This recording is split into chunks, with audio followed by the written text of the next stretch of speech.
par rapport à la question que vous posiez, la problématique en fait n'est pas de est-ce que c'est bien quand M. Macron ou un tout autre représentant d'État en fait nous dit bah tiens c'est bien on va faire de la mine dans notre pays. En fait, la question qu'il faut lui poser c'est pourquoi. Pour la transition écologique Ah et non, énergétique. il faut être beaucoup plus précis que ça. On va tous mourir si on ne fait pas ça. Il faut être beaucoup plus précis que ça ne suffit pas. C'est-à-dire que les chiffres, vous pouvez pas laisser faire ça. Les chiffres qui ont été annoncés notamment pour la mine de lithium en Allier, en l'occurrence donc le chiffre en termes de quantité de batteries que cela pourrait représenter, c'est des chiffres en fait qu'il faut, à ce moment-là si on me dit qu'on veut par exemple faire je sais pas 75 000 batteries ou 100 000 batteries, bah, derrière en fait il faut qu'on m'explique pourquoi, est-ce que les autres options ont été étudiées? Notamment, on a beaucoup parlé avec vous de la question du véhicule électrique, c'est-à-dire est-ce que vous avez remis en cause à un quelconque moment dans votre discours la mobilité individuelle? Est-ce que ça, c'est quelque chose qu'on a posé sur la table? Est-ce qu'à un moment donné, on s'est dit le véhicule électrique est extrêmement efficace, schématiquement, dans des zones urbaines pour du transport léger, dans des petits véhicules pour du transport léger et de petite distance. C'est pour ça qu'il a un intérêt, ce véhicule, en toute priorité. Est-ce qu'on a établi des scénarios où on privilégiait l'usage majeur, l'usage le plus intéressant de ce véhicule avec, par exemple, un mix, je ne sais pas, un mix de véhicules? Est-ce qu'on a mis en place des politiques de transport collectif, puisque je fais partie des gens, je suis désolée, mais qui remettent fortement en cause la validité et la viabilité énergétique de la mobilité individuelle?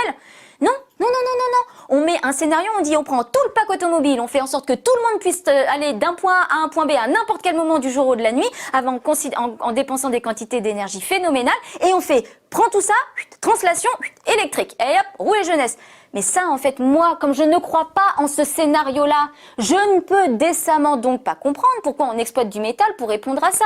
C'est-à-dire que, en fait, moi, j'adhère à n'importe quel projet minier, je le dis, Systex serait d'accord avec moi. À partir du moment où en face, on a des gens qui viennent papier-crayon en main et qui nous expliquent, voilà, aujourd'hui, la stratégie, c'est ça pour le secteur de la santé, ça pour le secteur de l'éducation, ça pour le secteur du transport collectif, ça pour le secteur des énergies renouvelables. Ne les oublions pas, ce n'est pas parce que les pauvres, elles consomment beaucoup de métaux qu'il faut leur jeter l'opprobre non plus, ça va 5 minutes. Donc voilà, j'ai besoin de ça, parce que ça c'est impératif, et ça c'est dont on a besoin. J'ai une pleine conscience que les scénarios métalliques que j'entretiens depuis 70 années sont complètement insoutenables, que les taux de croissance sont affolants, et que du coup, rassurez-vous, Madame Stéphan, Systex, les citoyens français, j'ai bien sûr un plan drastique de diminution métallique. C'est-à-dire que là, ce que je suis en train de vous présenter, c'est la demande métallique complémentaire dont j'ai besoin pour assurer les services dont on a tous besoin, en priorité santé, éducation, alimentation, accès à l'eau potable. Et une fois que ça s'est fait, après avoir bien sûr réduit, j'ai obtenu du coup à peu près, parce que c'est toujours difficile de connaître une quantité exacte de métaux, et pour ça en fait je voudrais conduire un projet minier, parce qu'entre temps aussi j'ai dépensé des millions d'euros dans des plans forts de recyclage, que j'ai mis tout ce que je pouvais pour obtenir la plus petite parcelle de métaux, que j'ai mis aussi en place des programmes qui me permettent de concevoir des dispositifs qui sont recyclables. Et sachez, Madame Stéphan, d'ailleurs, que j'ai sanctionné durement tous les concepteurs qui produisent des produits qui ne sont pas recyclables. Là, oui, je dis projet minier quand tu veux.